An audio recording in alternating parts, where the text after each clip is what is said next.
This week's episode is brought to you by Audible and Robinhood. We'll hear more from them later, but now on to the show. And we are live. Everyone, we are live with Movies and Nonsense. Let's say episode 19, because again, I still don't know what number of episode this is. The last episode was kind of a switch up, a live version, bringing people in on StreamYards, on YouTube, just kind of a, free reign type episode. But this is back to the pre-recording, and we have my good buddy. He's been on, how many episodes have you been on? I think this is number 4.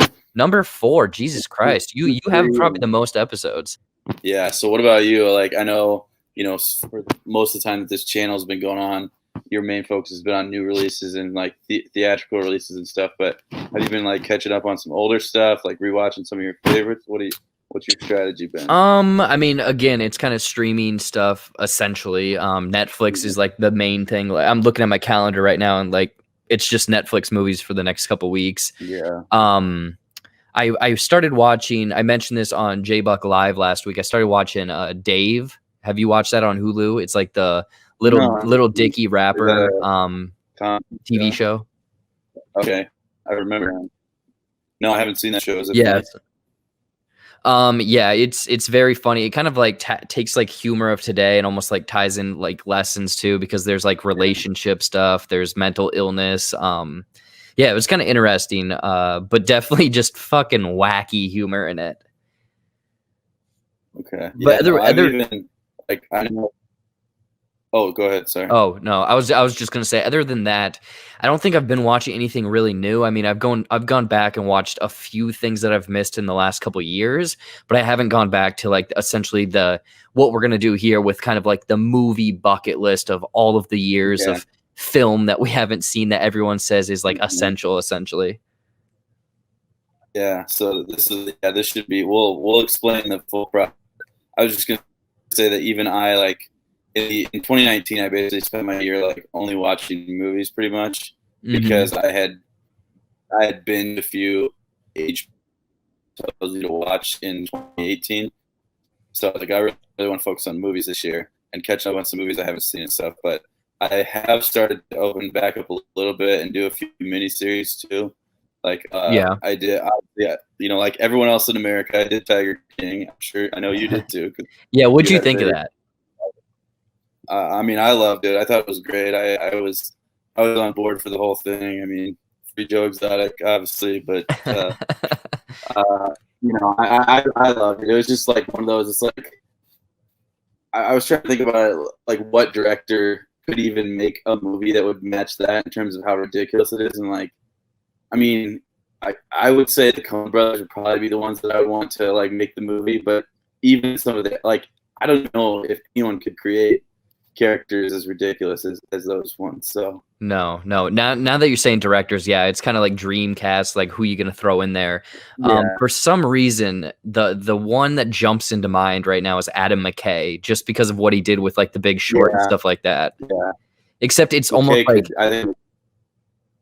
I was gonna say it's almost like too wacky, where like his two movies like Vice and The Big Short, it's very like serious material, but then he throws wacky in. It would almost like have to be the complete opposite of that. Yeah, no, it almost. I mean, when you think about Mckay, it almost goes back to like Talladega Nights and that whole world that he creates in that movie, and like you could kind of take. I mean, it's not sort of the general aesthetic that he creates in that movie could kind of translate towards something more like Tiger King. Oh yeah. But no, I totally agree. Other than Tiger King, what else have you been? I mean, like you said, you're kind of focusing on movies. Yeah, well, I actually just watched this other miniseries that was really, really good, which I'd really recommend on Prime. It came out 2 years ago, and actually Ben Stiller created it, but it's really serious. It's that Escape at Dannemora, which I don't know if you heard about that when it came out, but no. Benicio del Toro, Paul Dano, and Patricia Arquette are the 3 lead actors in it. It's a 7-episode miniseries based on a true life prison break in New York about 5 years ago, and it's very, I mean, just some of the best acting I've seen in a long time. I mean, I've always been a big Benicio fan, and Paul Dano is really underrated too, I think. Mm-hmm. And Patricia Arquette, I mean, she's been great since what, like the '90s, early '90s. Mm-hmm. So just those three What together is What a was the name of that again? Escape at Dannemora. Escape at Dannemora. Is that on HBO? It's actually on. It's a Showtime series, but it's on Prime right now. If you have Okay. Amazon Prime, so that's where I watched it at.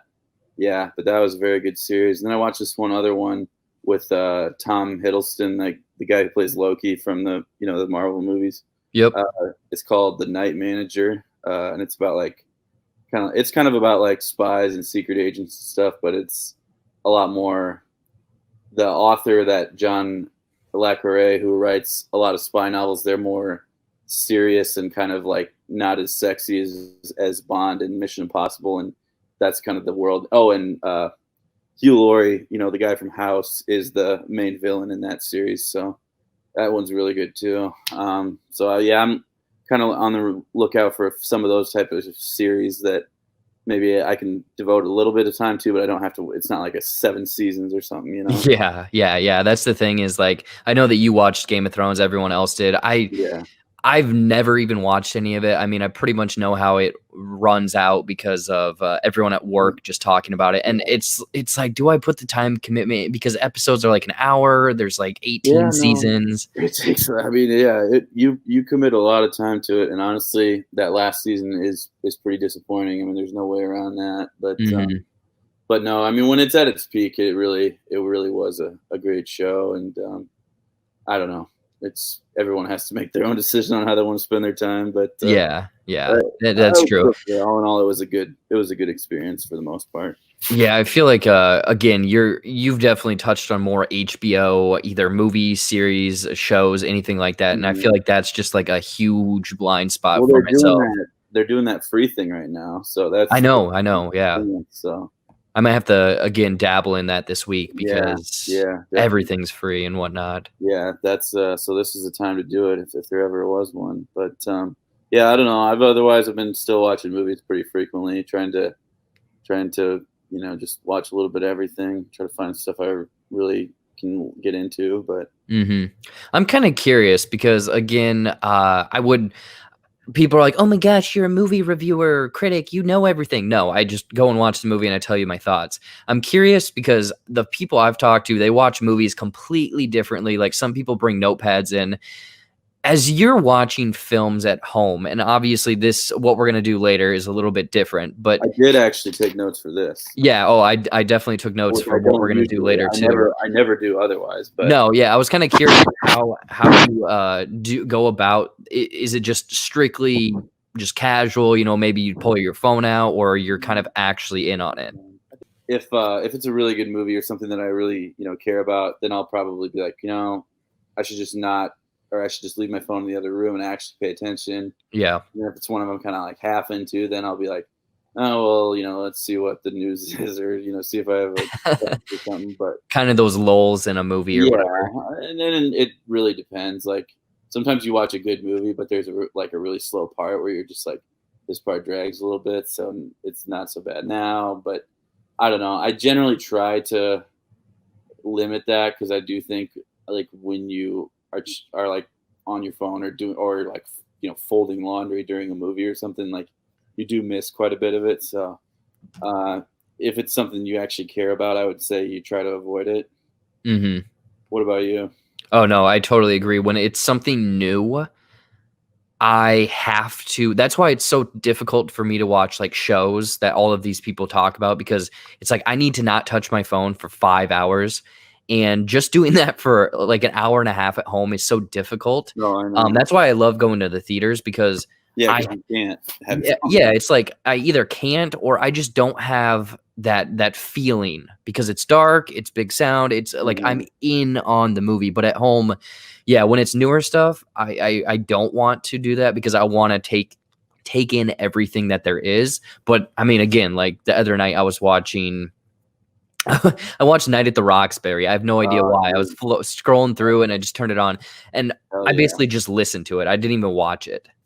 That's one of those that like I mean, because you go back to when we were 13 or 14 years old and we were watching that all the time. So it's like you probably have that one pretty much committed to memory at this point. Where Oh yeah, you yeah. And the believe, thing is, that's a quick like 80-some minute yeah, movie. it's a Like it short movie, flies. yeah.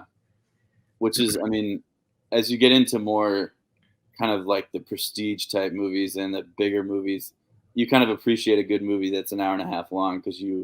they're pretty hard to find, and after that because I don't know, I don't know if you've ever I don't know, you probably haven't seen it, but last weekend I watched the Patton movie from the 1970s with George C. Scott as George Patton, the general, and Nope. that's like 2 hours and 50 some minutes, and I mean, it was one of the best movies I've seen in a while. A great movie, but you gotta commit to a movie that's that long. You gotta be like, Mhm. all right, I'm gonna hunker down and watch this whole thing. Do you think, and again, you're not going to the theaters, but you're still watching quite a few movies. Do you think people's attention span has definitely been shot? Because, like you're saying, in the Oh yeah, 70s, 2 hours, 50 minutes. Now, like an hour 40 is pushing it for some people. yeah. Although it's funny that we bring that up because literally everyone watched Tiger King, and that's like 6 hours long. Yep. Yep. But That's exactly my point. it's something about the episodes that it's just easier to break up, I guess. And I Mhm. don't know. Yeah, if you want to sit down and watch like Schindler's List or Titanic or Lawrence of Arabia or something like you gotta that's a chore to get anyone to want to do that. So Mhm. Well, that actually, like, brings up this weird new thing because, The Irishman was yeah, split up in 4 different parts, and then yeah, also Quentin Tarantino's, The Hateful Eight, he was able to add mhm, kind of some deleted footage, but it made it into a 4-part series. yeah, that's true. And I think some of these bigger name filmmakers, have like 4 and 5 hour cuts of their movies out there that, you know, which is incredible to think that even a movie like The Irishman was probably 4.5 hours long Oh, at yeah. some point. I mean, to think that he actually cut out parts to get to where it was. I mean, that's nuts. I would love to go to just one of these prestige, a director that's been around for so long because he probably has that cut somewhere. Oh Like, yeah. he probably has people over and is like, "Hey, let's watch the 5-hour cut," and his friends are like, "Ugh, come on, let's not watch this Well, again." here's another one. I don't know if you've heard of this. I told you about Terrence Malick a while ago and how much I love Yep. like his films.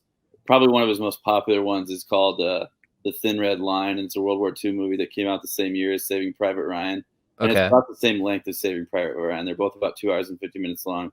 But I was reading about it, and it's like there is actually a 5 hour cut of that movie out there, and I'm like, I've seen that movie. It's like one of my favorite movies, and I was like, I would totally watch the 5 hour cut of that movie. Like Really? yeah, because I mean, you look at it's one of the craziest. Like, you should read up on that sometime if you're just looking for something some boredom read or something. But Yeah. like, there's there's literally actors, like famous actors, like Martin Sheen and Billy Bob Thornton and a bunch of other people that like flew down there to film the movie, did parts, and didn't even make it into the final cut. Like, huge, Whoa. yeah, like huge names, and like every actor in Hollywood like wanted to be in this movie, and like it ended up being like Sean Penn, Nick Nolte, I think Travolta and Clooney both make small appearances. Woody Harrelson, John C. Riley. John C. Reilly's in everything. I know, and he was a really good serious actor before he was comedic too, which is Mhm. it's weird because he's so into comedy for the last 15 years, but yeah, just some of the names that were in that movie. It's just like, holy cow! Like, how did they get this Hey, many? Rob, I think your hand's on it again. Yeah, how did they get this There many you go. actors all into the same film? And it's an insane list. I mean, you'll have to read some of those stories sometime, but Mhm. I definitely, yeah, I've heard of the film, I just haven't seen it, but yeah. my god, it's like, how much of a difference, again, like you're saying, like 5 hours, there's probably parts that were cut that they could have been essentially the main character then. Well, yeah, that happened because Adrian Brody was supposed to be the main character, and I guess they cut his part way down in the final cut, and he was like pissed off about it, and he said that was supposed to be his big break, and he didn't get it. Of course, he still got it with The Pianist a couple years later, which is The penis? Yeah. yeah, The Pianist, another great and like horribly depressing war movie, but Yeah. yeah, I guess it really messed with him for a while after that because he thought he was the lead character, and he basically got cut down to almost nothing. So God, that would just be a huge just mushroom stamp on your forehead. Like you thought that you go to the opening and you're barely in the film. yeah, but no, I mean the other actors that do, and then Jim, I don't know how you say his last name, Caviezel, who Yeah, the was Jesus. the Jesus from he's one of the main characters too, and he's really good in that. So yeah, Really? that's one. If we wanted for our series, if you ever wanted to do that one, I would jump on that. So Yeah, no, I would definitely like to add that one because we'll have to kind of switch back and forth between ones I've seen, ones you haven't seen. But now that you brought that up, now that you teed it up, let's get into kind of the main reason we're here. And do you have a name for this yet? Because I didn't workshop a name. I came up with Film School for Fools, so maybe we roll with that. I like that right now. I mean, I can imagine making a graphic and something pop up and yeah.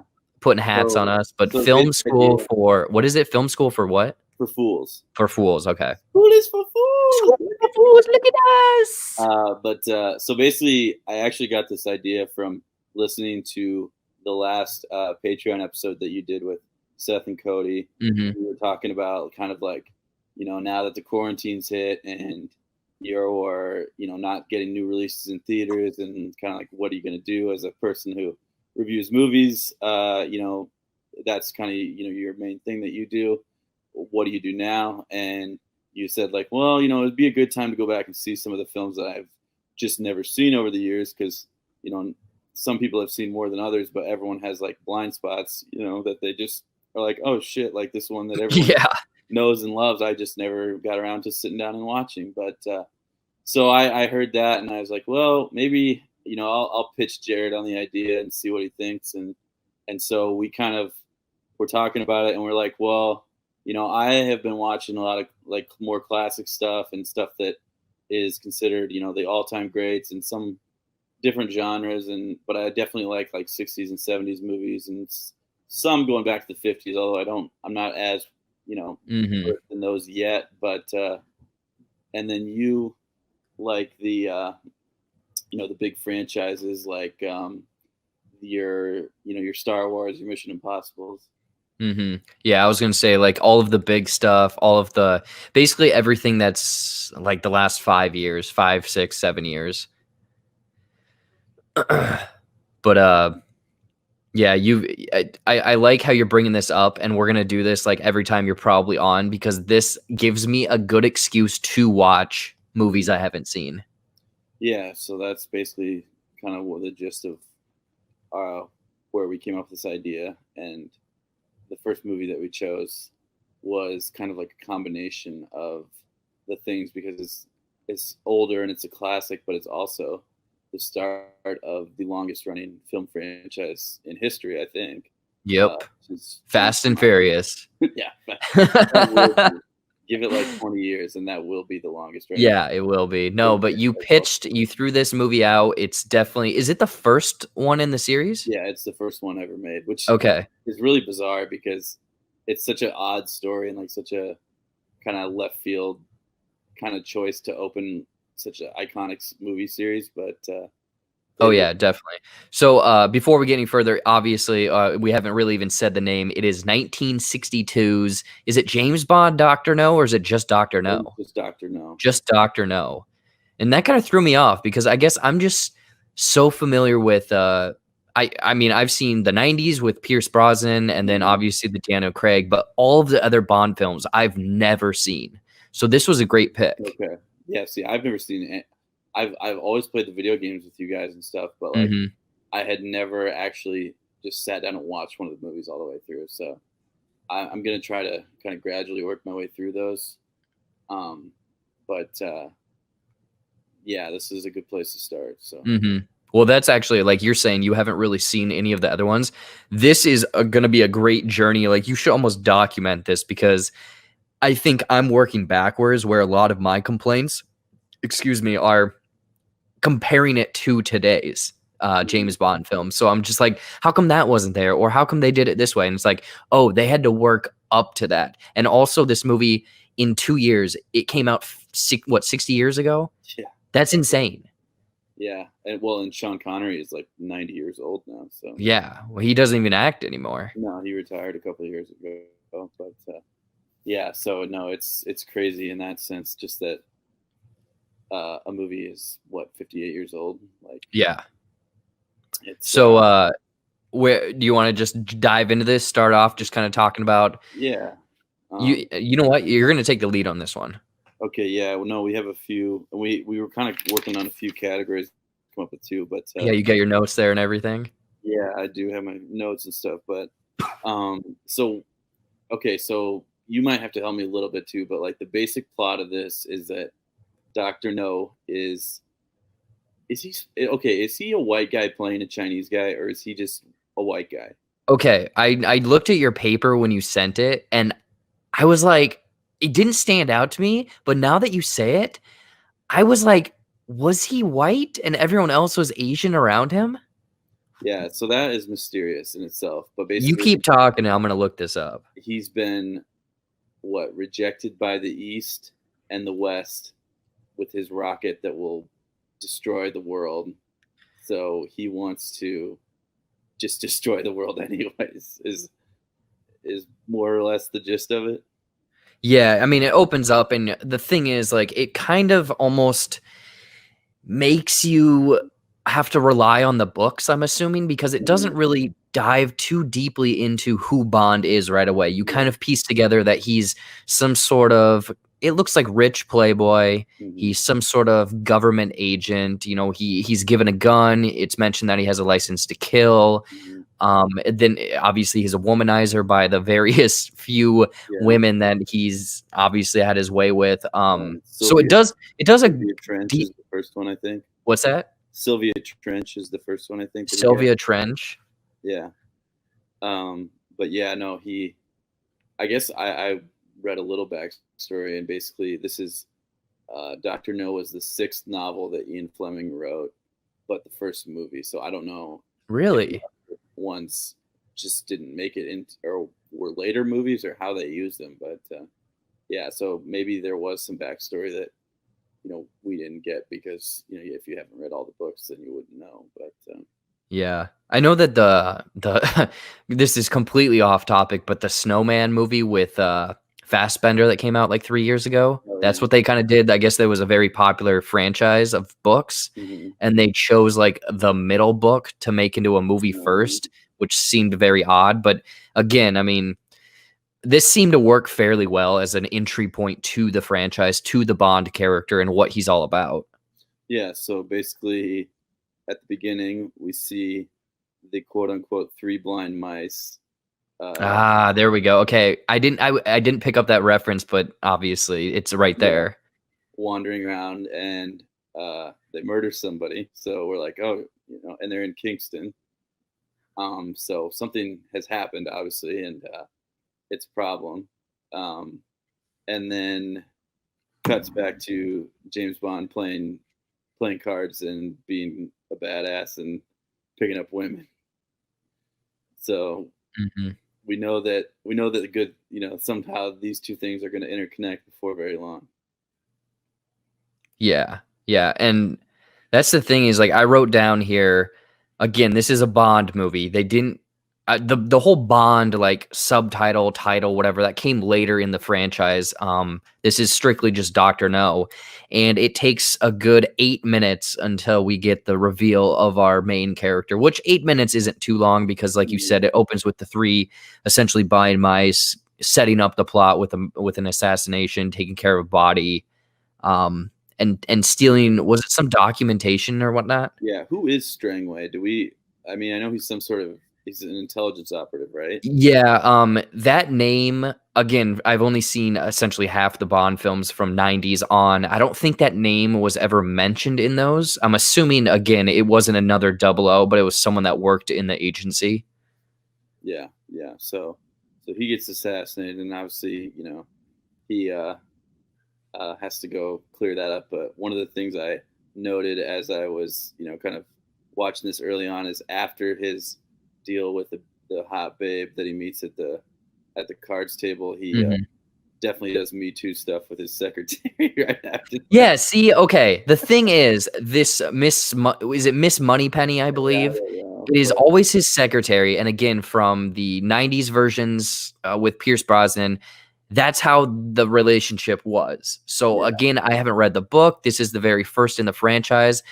It's very like in the '90s it worked. Now, no. yeah, no, that would be hashtag canceled right away today. But no, that I was thinking about that because we were talking about categories and like things that would be considered, you know, not kosher or canceled in 2020. And like I was like, well, the relationship between him and his secretary would definitely be number one on that list. Yeah. Do you want to get into that now, or do you want to Yeah, wait for that? sure, we could do that. Just like Okay. So one of the we kind of were gonna to clarify this, we had like a few categories of just things that stuck out to us because again, this was the very first watch for both of us. And the first one is what? Just things that wouldn't hold up in this movie, things that just wouldn't go. not even that they wouldn't go, just to like if you released it now, like there would be an uproar about it. There would be an article written. Yeah, there'd be Yeah. some think pieces about it. And definitely that relationship between him and his secretary is number one on that list. Yeah, that's definitely I will 100% agree with that because that is on my list. Basically, what's that? Oh, also, I don't know if this was on your list too, but when he seduces Miss Taro and then just steals her house. Yeah.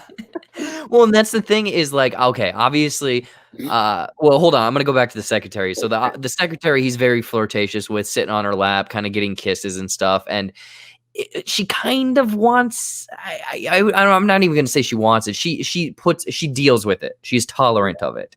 But you can tell that he is very much a tease, kind of a playboy-esque character. But yeah, getting into that other character, what was her name?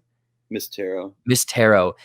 Yeah, obviously she tried to kill him, have sent men after her, but then Yeah, she's very, like, surprised that he shows up, and, like, the way he, like, approaches her before stealing her house, he, oh yeah. like, is like, "Oh, you called me up here, like, let's get our fuck on," and She's like, oh, I need to change. yeah, Don't worry about that. yeah, and it's like, oh, I don't like this." Yeah, it's different times, man. It's interesting to say the least, but yeah, he just goes for it, and then he gets it, and then he sends her on her way and steals her house. So Which I thought was really funny, the scene, it's a very small detail, but the scene where he throws her like, okay, she gets her house taken from him, but he puts her in the car with, like, the general, and then she spits on him. yeah, The spit that she does is very I'm not gonna discount the performance, but very pitiful. But yeah, if you look on the, like, handle or window, like, where the window goes up, there's, like, a huge blotch of just spit on the, like, the ledge, and I rewound it, I'm like, "She did not spit that much," but they must have just put it in there or, for, or like, a they, prop, essentially. yeah, or they had to do like 15 takes, and she just Yeah, kept spitting over and over and over. yeah. So Which that's another thing, I wouldn't say this doesn't fall into that category, but there's a lot of times in this movie that I wouldn't say can feel that it's dated, but they cut away from certain things. Like, you can tell that the world isn't ready for that yet, where a lot of the violence, the spit too was very quick cutaway. Again, 1962, so I don't know how appalling those scenes could be. yeah, definitely. Also, I had down that like one of the funniest scenes of the entire movie, and probably like the worst enemy that he faces the whole time is that spider that's crawling in his bed. Okay. I'm glad you brought the spider out because that just shows the progression of essentially, like, danger and tension and whatnot. Because 1962, apparently, a tarantula. How many people are going to like, how many tarantulas are at a zoo? Like, nowadays, we've seen tarantulas. They're the internet, Mhm. Yeah, that was a scene that they very much played up. That was like, okay, it's a big spider. Which only looks real about maybe half the time, if even that. But Yeah, where it's like crawling up him and whatnot, and then he just smashes it with a boot. yeah, yeah. The funny thing though is, which I don't know, the next thing I had, which is interesting, but you know, 1962 was still kind of before most films were really like truly racially integrating and like, giving actual lead parts to non-white actors. But like the guy who plays Quarrel, that John Kitzmiller, I mean, like he's pretty much like one of the main characters of the film, and I was actually pretty pleasantly surprised by that. Like Was how, that the boatman? yeah, the boat Okay. guy, and who's he kind of helps him throughout the whole movie, and I mean, he seemed like he was given like a pretty real part, and like obviously there's you know non-white actors throughout the movie, and compared to a lot of films of that time period, like that was pretty revolutionary because it was pretty rare to see those characters getting any actual lines other than standing in the background. So Now a word from our sponsors. Do you want to start investing but haven't a clue where to begin because of the high commission fees and intimidating financial jargon? Well, look no further because Robinhood is here to save the day, the commission-free investing app. With Robinhood, you are able to trade stocks, funds, options, and even cryptocurrency. And with no commission fees, no minimums, no velvet rope to get started. They even offer fractional stock trading for those of you on a budget. Many young people wait far too long to start investing, so why not start today? Either to prepare for retirement or gain a few extra schmeckles for a fun weekend vacation. Right now, if you sign up using the download code below or in the description, you will be gifted with a stock from Apple, Ford, Facebook, or many others absolutely free. Don't wait until tomorrow because today is the best time to start. Investing should be free and easy, and now it is with Robinhood.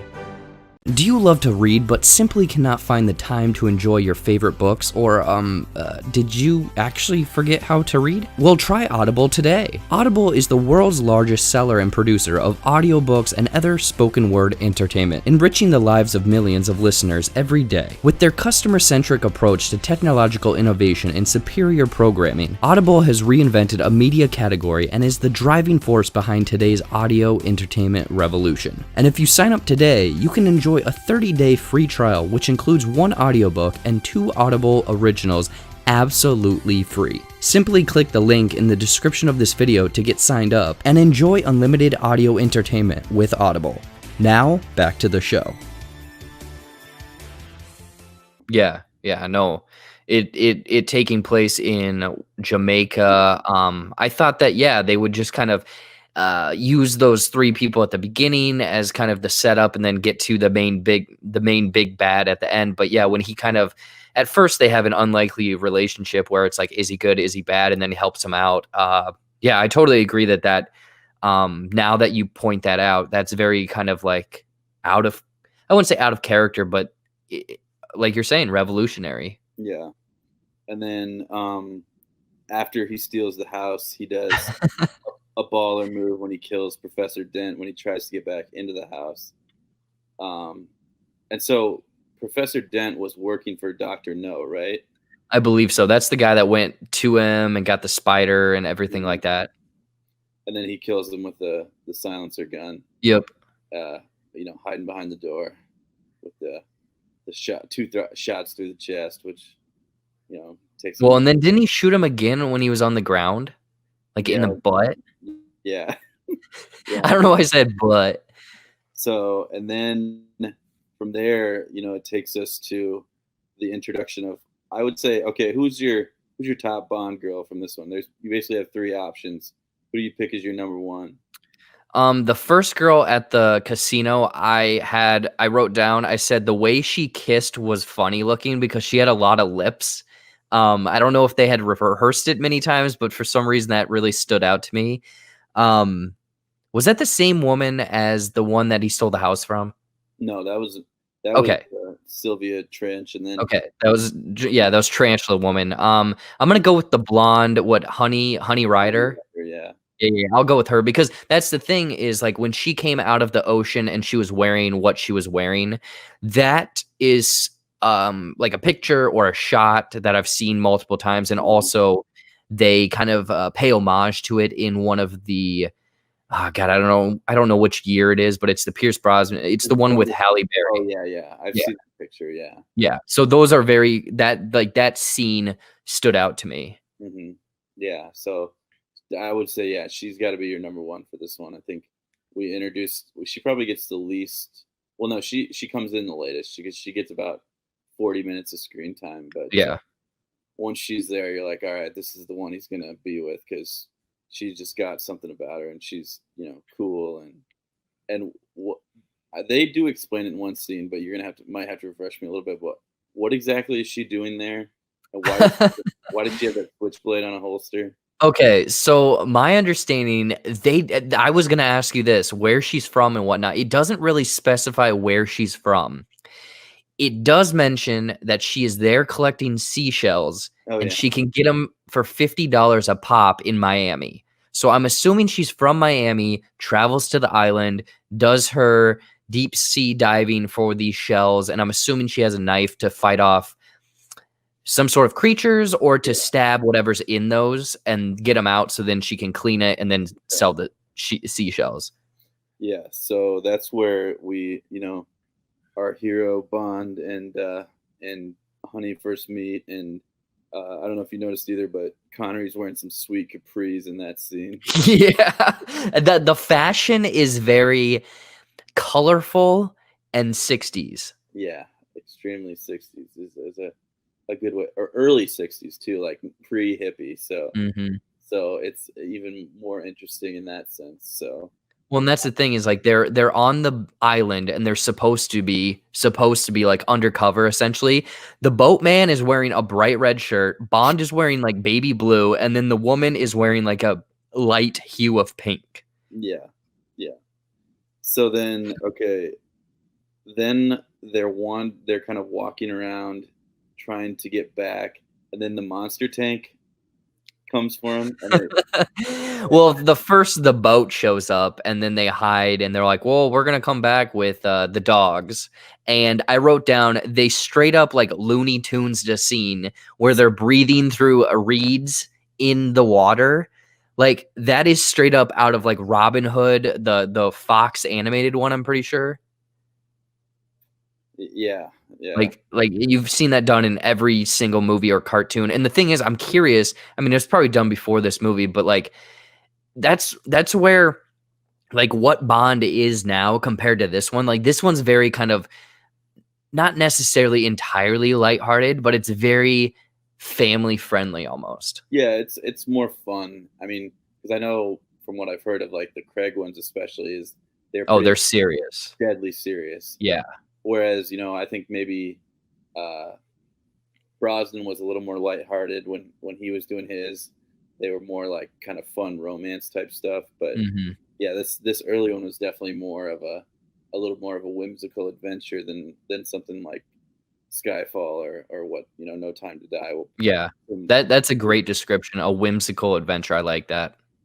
Yeah. So okay. So they're trying to boat back, and then they get discovered, and then the monster tank comes. Yeah. Well, Whatever. yeah, that's the thing is like they escape the dogs, they murder that one guy in the water, and then they're traveling at night, but then they're like trespassing in like a minefield or Yeah. something.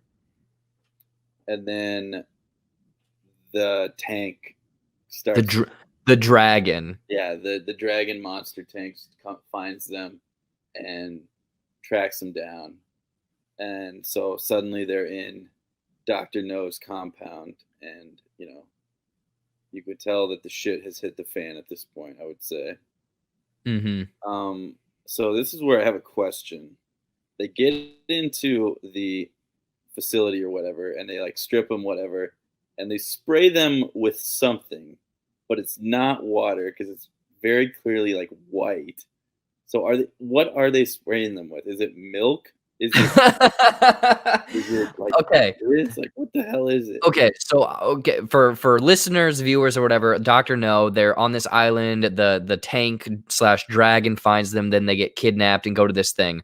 They find out that they're covered in like loads of radiation. So where they were at, the earth, the elements, the minerals of the ground were irradiated. So they're getting hosed down, going through essentially, God, what do you call it? It's not a quarantine shower. It's like a, It's like when you go into a hog building or something, you got to shower. yeah, it's like any sci-fi thing where you go in and you get like a decontamination chamber. So they're getting hosed off by something. What I thought it was like a car wash where you can pick the different things and they're getting hosed down with soap first. Then they're going through and taking a shower. And then hopefully that takes off all of the radiation. Yeah. But the thing is, now that you're saying milk, it did look like it was the viscosity of soap wasn't there. Yeah, it looked like milk. That was the part I was like, what the fuck is this? Like, what are they spraying him with? Another little bit, like probably 15 seconds later in that scene, I had to rewind it like 20 times because I'm like, wait a minute, are they naked going through this or are they still clothed? Because you can see like a glimpse of the Honey Rider go through, but I'm like, I think she's wearing a swimming suit. Yeah. And then they get out of there, whatever, they get to their quarters, and then they instantly get drugged. Yeah. They drink the tea, get drugged, find out that they have no dinner with Dr. No. Yeah. And they're done. They're just they both face plant right away. And okay, so the drugging, is that just to like, what is the purpose behind it? I'm assuming it's just to pass the plot to the next point because they wake up, so it's not like they killed him, but basically again, it's just they could have just had a passage of time. I think it was just kind of setting the tone of, hey, this looks all safe. Mm-hmm. But you're not entirely safe. Like, you're still kind of a prisoner. Like, you're getting all of these luxurious clothes. You're getting this luxurious living space, but you're still kind of under the control of this main head honcho. Plus, they mentioned, hey, we're having dinner with him later. What are they going to do for 5 hours? Yeah, that's true. I mean, that's what I got from it. Yeah. So, and then what does it cut from there to then they're at the table with Dr. No right after that? Yeah, they go to his room. Yeah. And then Dr. No tells Bond, he says, "You're the one man I've met capable of appreciating what I've done." So there's kind of the implication of mutual respect there, that like, you're the one guy who can, who's on my level, who I truly recognized game type situation. So yeah. Well, the thing is, he does say that at kind of like the beginning of dinner.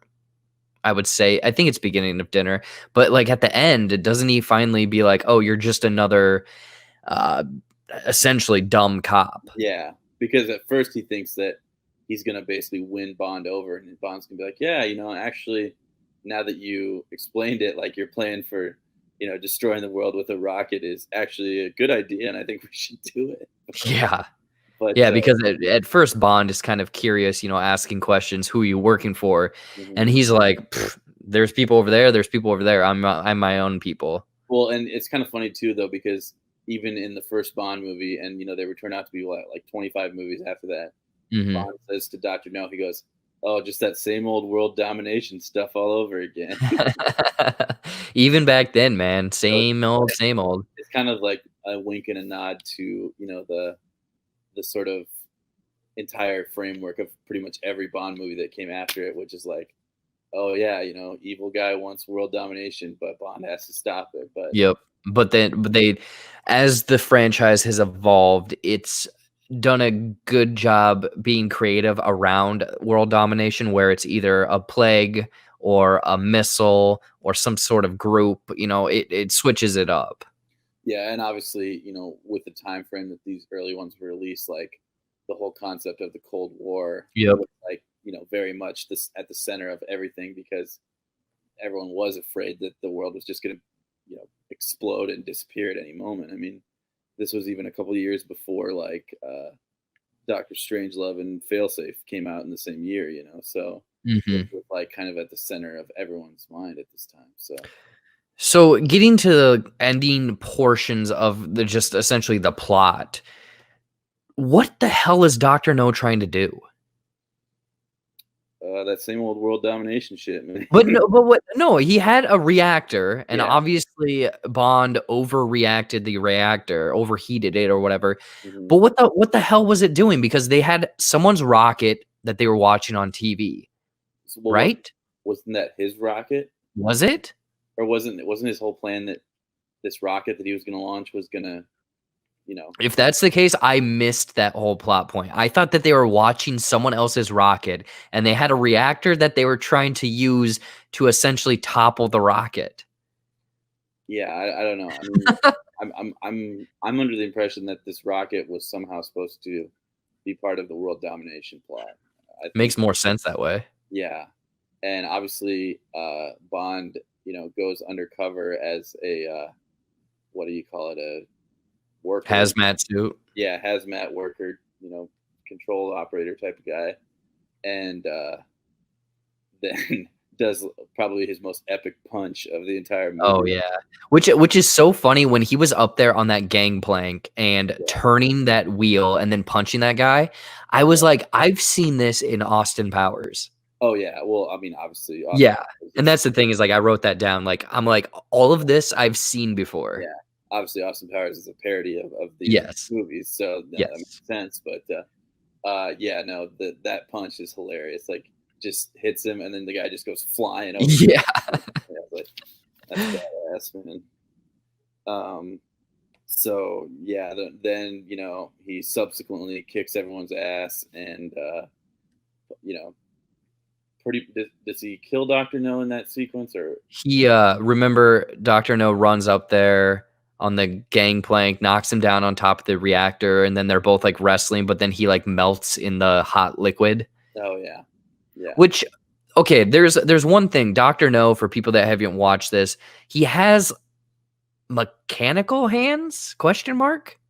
yeah. I think you're right. Like, somehow he I think lost his hands, but he has these, like, enhanced hands because when he's punching or fighting Bond, he has no pun intended, the upper hand because his hands are made of something, but then when he falls in the liquid, that it zooms in on his hands because they're made of some sort of, I'm assuming, silicone-based technology, and he's slipping, and that's why he dies. Yeah, yeah. So yeah, that then of course he's defeated, but there's still chaos Yeah, the basically. island is overreact or the reactor is overloaded, therefore the island is on alert, blah, blah, blah. Also, I wanted to make sure that we didn't skip over this because of our both of our mutual history in lifeguarding, but like literally everyone has perfect diving form Yes.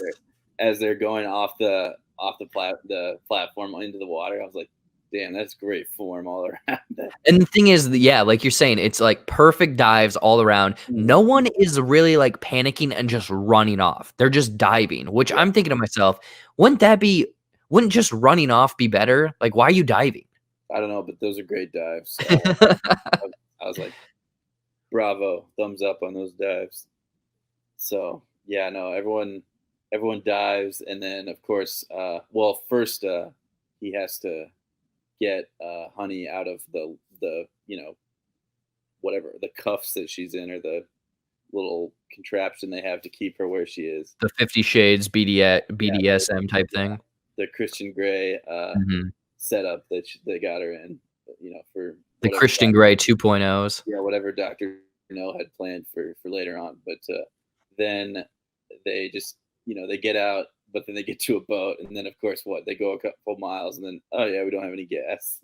Yeah, yeah. Well, they obviously like do the whole cool guys go away from explosions in the boat. The island explodes.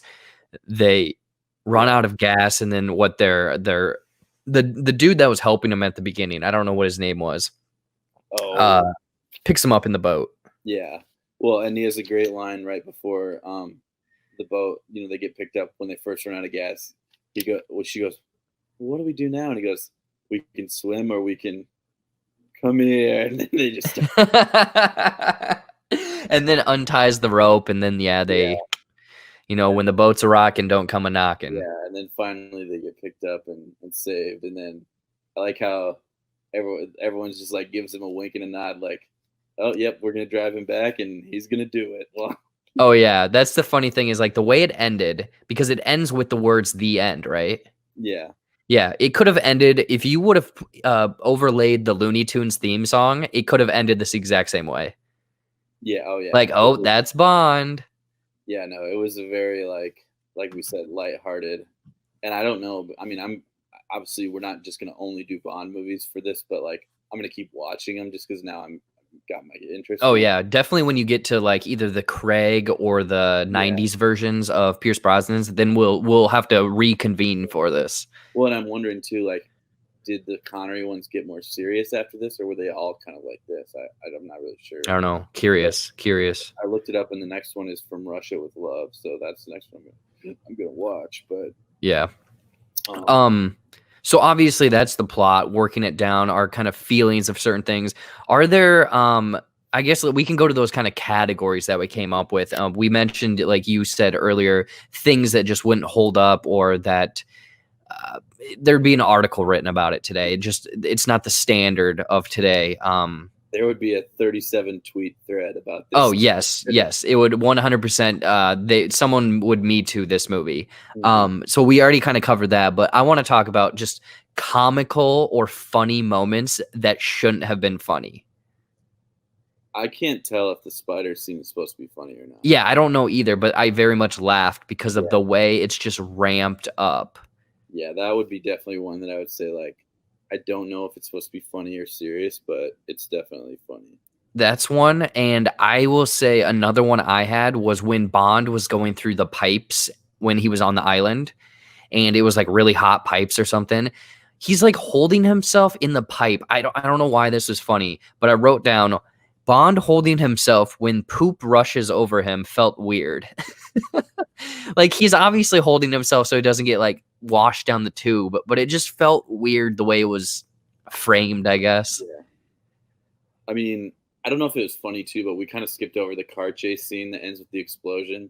Yes, I wrote that down where so they follow them, but do they okay. There's a crane in the middle of the road. Yeah.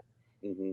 And they veer off into essentially a very, it's not a cliff, it's more of a very steep downhill. Yeah. And then he has another one of just classic lines where he's like, "What was that all about?" And Bond goes, "I think he was headed to a funeral." Yeah. And see, that's the thing. That's where, it brings in that like lighthearted tone, because it's like anyone that would see 3 or 4 people die in a flaming car accident, you'd probably go to try to find someone rather than be like, okay, see you later. Yeah, no, he just was like, "No, they're good." Just Yeah. Well, and that also ties in with another thing of, how you mentioned the car goes down the hill, hits a few things and just instantly burns, it explodes. You can see the the way filmmaking was back then. Obviously it's practical effects, but it also like that was probably a big stunt for that time. Oh, definitely.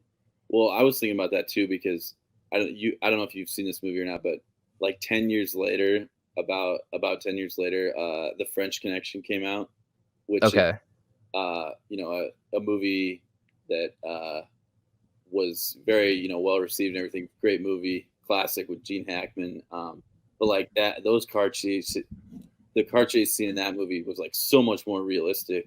Yeah. It was done with practical effects too, but like that was only 10 years later. So just think about how far it came from that to 10 years later, and then 10 years after that and everything else. Although now everything's going to CGI anyways. But Yeah.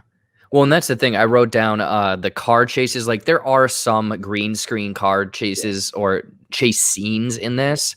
But a lot of it, I guess I was kind of surprised that it was the actual people in the cars, or at least that's what it looked like. It actually looked like the actors or whatever were in the cars doing this.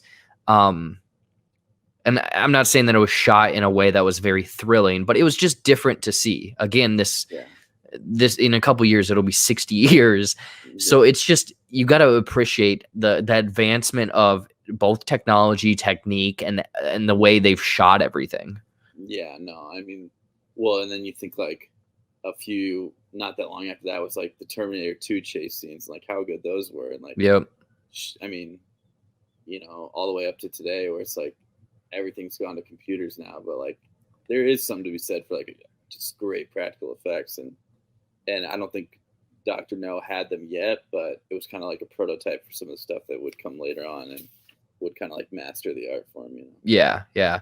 Going back to one last funny thing I had was I wrote down Bond is straight up using techniques from Dennis the Menace when he licks a hair and puts it on the closet door.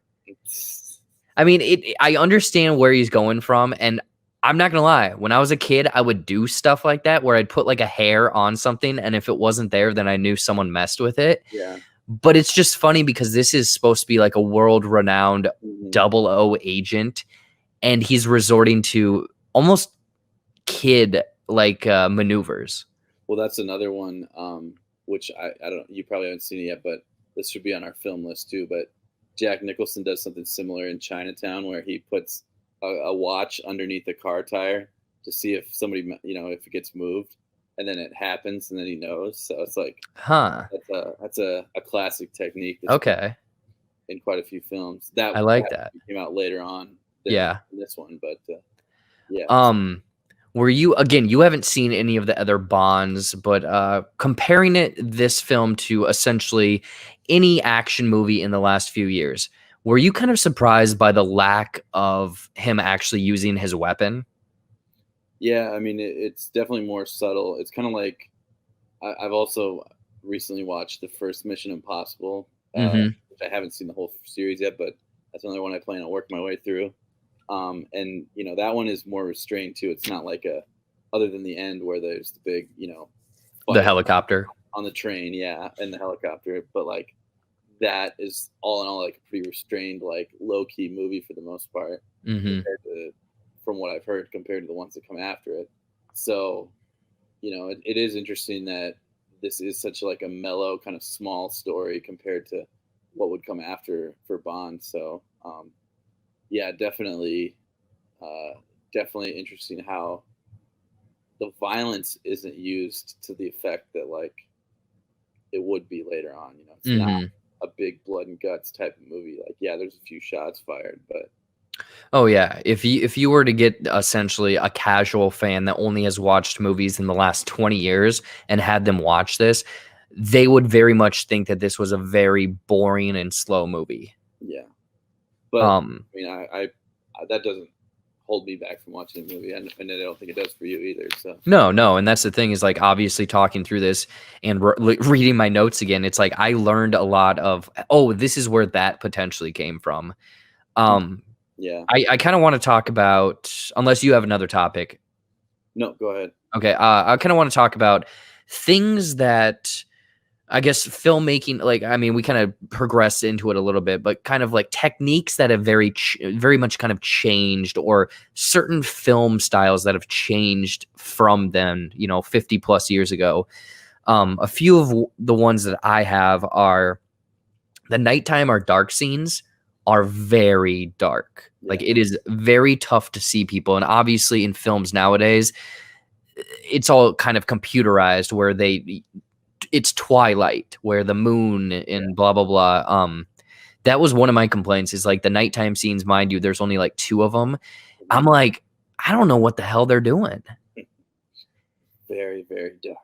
Yeah, and another thing is the way the filming was. It's almost like, hey, here's a room. The camera's kind of going to be in one spot and we're going to follow the character around, rather than the camera having all of these unique shots and very like close in, close out, focus on him, like maybe going into a drawer and coming out. Like, it kind of felt almost like a sitcom-esque, where he'd walk into the girl's house that he stole from and go over to like the bed and make a drink, sit down. Maybe it was myself that the way I watched it, but did No, that bother you at all? No, I looked at the director, that I looked him up, that Terrence Young, and basically Yeah. he was best known for doing a few of these movies, but like he definitely doesn't go for like a super flashy style, because like I know some of the subsequent ones probably are. And I know like Sam Mendes, for example, did one of the recent ones, and I'm sure that one is Yep. very flashy in the way that it's filmed. But no, he keeps it pretty simple. I mean, there's not a lot of jump cuts and like flash editing and like you know full 7 cuts back and forth in a Yeah. second scene or something. I It's mean, a very like, I wouldn't say one shot, but very longer takes. Another thing that jumped out at me was the lack of score. There's the Bond theme that comes in quite a few times, but when he's just walking through a house or walking on the island, it is very silent, or just the sounds of nature.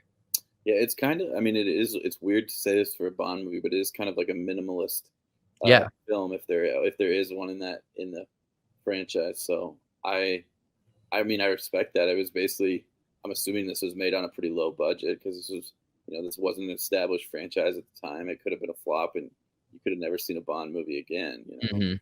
But obviously, it turned out that there was something there, and that this was going to turn out to be a pretty big deal. But you know, I want to ask you, since this is the first one you've seen, and again, factoring in 1962, I don't know how popular the book or the novel series was. Do you see how this could potentially have, become the longest running franchise? Yeah, I mean, I think you had something special with Connery. You knew that right away. Like, I don't know if I'm not totally well versed on his early career and what he was doing, in his late 20s, early 30s. But I mean, you saw him on the screen, and you're like, there's just something magnetic about this guy. Like he is this. What is he? Scottish, and he has this, fierce accent that just, really catches your attention. It's not even a traditional British accent. It's something different entirely, and he just, I mean, there's just something about him that you can't look away from. And then, the whole idea of the hot girls too, Yep. and then, I mean, I don't think of all the Bond movies, even though I haven't seen them all yet, I don't think this was the most elaborate or dense plot that's ever been concocted. But I think you saw that there was enough there to turn this into something bigger. And yeah, because I usually think of Bond as like, even in the video games, it's always like, oh, you have to sneak into Russia and you have to like shut off the nuclear reactor before it's. Yep. You always think of it in the context of Europe and Russia and those types of places, and go being on missions there. But it is really weird that the whole thing started in this really small time plot based out of Jamaica. I mean, it's just you would never expect it if you were just coming into it for the first time. Yeah. No, everything you're saying, yeah, absolutely. It's I think they had, again, who knows? I don't know what the budget was. I didn't look that up, or how much this made, but I feel like they had something special there that then, and again, I don't know how the books are. Maybe the books are super elaborate, getting crazy, but like, I know that the next few movies, just from what I know, that they bring in weird side characters like Odd Job and Jaws, and it feels like the franchise very much knows that it is something and starts to take more risks. Yeah, because I mean, that first movie, you're always trying to prove yourself. Yep. If Mission Impossible hadn't made like $450 million at the box office, we might never have seen another Mission Impossible movie either. But yeah, it all depends. Some take off and some. Well, and then like, I mean, going into the Mission Impossible, like, I mean, once you get there, 2 was kind of a off the track type movie. They brought it back with 3, and now it's thriving like none other. Yeah. And they've been able to keep Tom Cruise the whole time, which is yeah. They need to just clone him or make him into a robot, so then they can use him for the rest of their life. Yeah. I will say I looked up the actor Joseph Wiseman that played Dr. No, and he is a Canadian American. Okay. Is he still alive?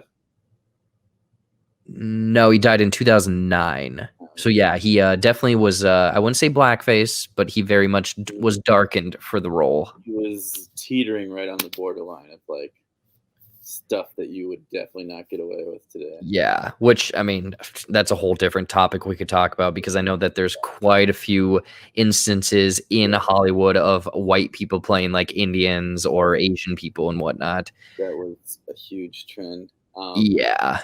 We were watching the 1950s Peter Pan movie at home the other day with Willow, and have you ever heard that song, "What Makes the Red Man Red"? Yep. Yeah, and I think I don't know where it was that they were talking about that recently within the last few months. Um, maybe it was Disney Plus when that first came out. People were like boycotting it, saying that certain songs need to be taken out of the film. It was. I was just like, "Holy shit!" Like this was just okay back then. Yeah.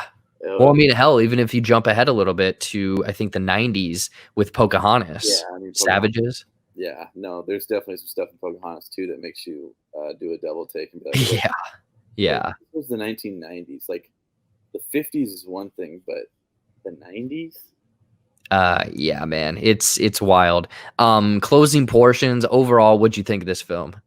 Well, first off, I was gonna do one more. Oh yeah, go one more. Who's your MVP of the movie? I mean, MVP. It's gotta be Ooh. Connery, right? What? It's gotta be Connery, right? Like this. Yeah, I'm gonna go with him, but a close second is the Boatman. Yeah. John Kitzmiller, Quorl. Yeah, is that his name? Yeah, no, he was great too. I really enjoyed him. And I think, like you said, this being a '60s film and just what Sean Connery brought, and like again, like nowadays, it's like, oh, you need to have a guy that's all like sleek and hairless and whatnot. Like this guy has like a mane on his chest, and like this is very '60s-esque. he was rugged for sure. Yes. Yeah, so definitely he was the MVP for me, but definitely some other strong contenders between Quarrel and Honey Rider and some of those other characters. So also, I know for your movie reviews, you always do a custom rating system. So what should we do, spiders, or what should we do for this thing? Yeah, we can do spiders. How many spiders out of 5 you giving this one, Rob? I think I give How many tarantulas? I think I give this one a solid 4 tarantulas. I wasn't sure, I didn't have a great backbone of knowledge on this coming in, but it does what it has to do with like a pretty small budget and like without all the built-in name recognition that it would have later on, and really kind of establishes the series, and it's fun from start to end. I mean, it's not super deep or philosophical or anything like that, but it's a good time. So yeah, I'll be curious on what your thoughts are as the series or franchise progresses. I know that there's a few things that are mentioned in this film, just offhanded, that potentially play into like way later films. Like it's mentioned, Spectre is mentioned, and that's like what, the 2007 film, I think, or 2014. I don't know. Yeah, Spectre, I think, can play a pretty big part in the series. So. What was your rating of it? Yeah, I think I'm going to agree with your 4, but I might switch it up instead of tarantulas and do I'm gonna give this Dr. No 4 out of 5 rubber hands. Okay. That's good. I was thinking that, or like dives, 4 out of 5. Oh yeah, swan dives. Swan dives, just a few other things, but it's pretty solid all around. I mean, I'm looking forward to getting farther into this film series now, and I'm definitely intrigued after watching one. So yeah, no, absolutely. Before we get into the closing, everyone that's listening and watching, let us know down in the comments or anywhere you're listening to this. Have you seen Dr. No? Have you watched, what Bond films have you watched? How does this hold up? All your thoughts on Dr. No, let us know. Rob, again, I like this kind of format for our podcast moving forward because, again, we're diving into the details, very much breaking down movies we haven't seen.